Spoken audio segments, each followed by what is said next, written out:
আর এখানে ছিল ছবিটা, এখানে তারপর আমি এখানে এখনো পর্যন্ত আমি বুঝতে রাজনীতি চলবে না, চলবে না, মোহাম্মদ চলে করবে, মোহাম্মদ চলে করবে। Salim, তুমি go back. Salim, তুমি go back.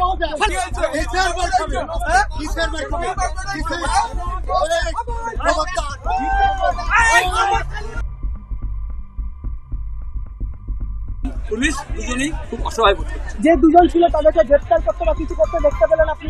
না, করবে না।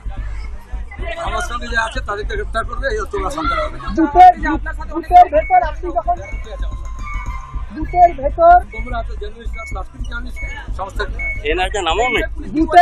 আপনি যখন ঢুকলেন, বলেছেন তোমার সামনে বলেছে যে 200 জন লোক কেন জার্নালিস্টদেরকে অ্যাকিউজ করছে। ছবি দেখি সেলিমদা একটা প্রশ্ন করছি, শিক্ষার্থীটা কে কোথায় গেল, তার কোথায় গেল? সেলিমদা স্পষ্টত একটা প্রশ্ন করছি, আপনি 3-4 জন গুন্ডা, 3 জন হাতে গোনা যায়, বাপঘাটার মধ্যে 2 জন, আগে পুলিশ খবর দিয়ে দিচ্ছে নির্মল দাস, তাও তার নাটক করছে।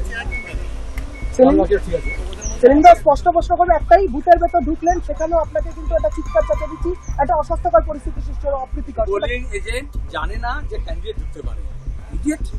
সে বলছে কেন ঢুকেছে, তার চিৎকার হচ্ছে, তারা শান্ত হয়েছে, কিন্তু সেখানে নকল এজেন্ট আছে বলে ওরা ভয় পেয়েছে।